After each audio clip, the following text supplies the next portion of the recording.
Welcome to Battle Train. Let's get this party started. Hey, it's me, NT, and today I'm previewing a new Kickstarter game called Battle Train. It's being created by Terrible Posture Games, the developer of Mothergunship, which was a bullet hell FPS with the hook of being able to craft your own guns out of a huge selection of parts. I played a pretty good bit of that game when it came out and had a really good time, although I think I gave up on trying to beat it. So when I found out the developers were kickstarting Battle Train, I was immediately intrigued. They describe it as a deck building rail strategy game, so I downloaded the demo to try it out. Now, normally this is where I would seg into my Let's Play, but I spent the first 30 minutes or so trying to figure the game out, being mostly silent as my brain grappled with the mechanics, before dying midway through the demo to the hands of a pirate. When I came back the next day for a second try, it still took me an hour, but I beat the demo no problem. Here's what I learned. All right, you know the drill, folks. We randomly select an audience member, give them a starter deck of tactical construction cards and a pat on the back, and send them off into Destruction Valley. So, what is a deck and track builder, and how do you play it?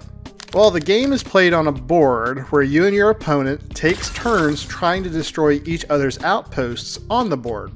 Each outpost has a certain number of hit points, and your goal is to build a track to your opponent's outpost and send a battle train screaming into it, while trying to build a maze of blocking tracks that can't be connected to your own outpost. You build train tracks by playing cards from your hand, which is where the deck builder part of the game comes in. Each card can either be a track card, like straight tracks, curved tracks, or junction tracks, a tile card like explosives, barriers, and attack up tracks, or ability cards. Abilities could change the value of different numbers, like increasing train attack power or barricade health, making cards cost different amount of resources, detonating all explosives on the field, or other game-changing moves. Boss abilities are even crazier, like shrinking the map, scrambling tiles, making every one of your lines end in a curve, or destroying large amounts of tiles.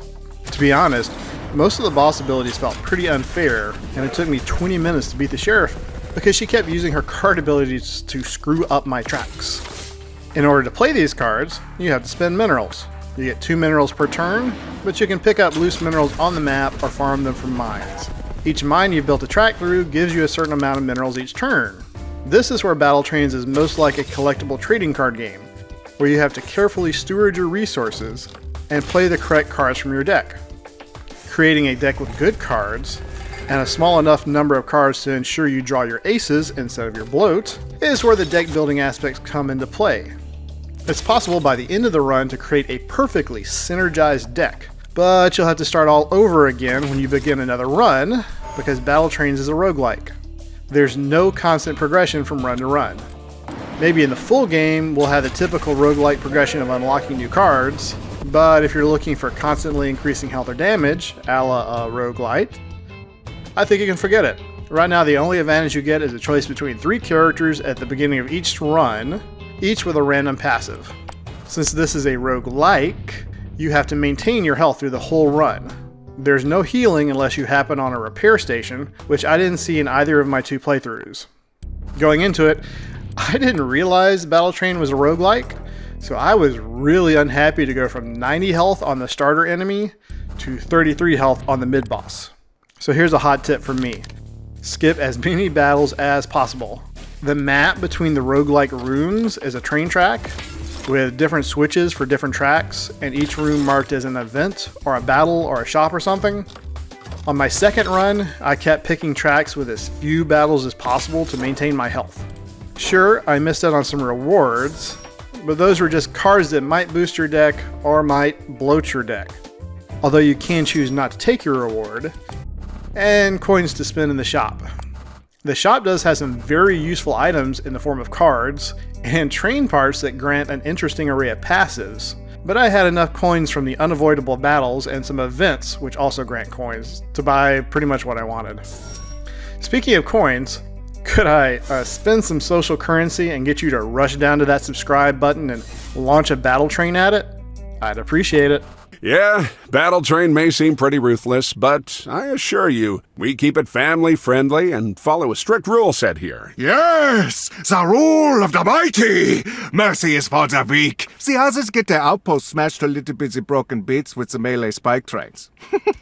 It feels like Battle Trains has its gameplay nailed down, but what really impressed me was the overall polish of the game. The animations are beautiful, and the voice acting is top-notch. The demo alone has a cinematic before the start screen, at the beginning of the game, when losing your first run, when starting your second run, as well as some incidental cinematics. If they keep this pace up in the main game, they could outdo Hades. Everything I played felt like a top-notch indie game. The art is great, the UI is easy to understand, and I didn't run into a single glitch or typo. There's a bunch of variety in the demo, too, with different events and 2 bosses. To me, this is an easy recommend for anyone who likes deck builders or roguelikes. The campaign is running until October 22nd, 2024, so if you're interested, you should run over and back it. One of the stretch goals is a kitty train, and I want to see that. As always, thanks for watching, and bye!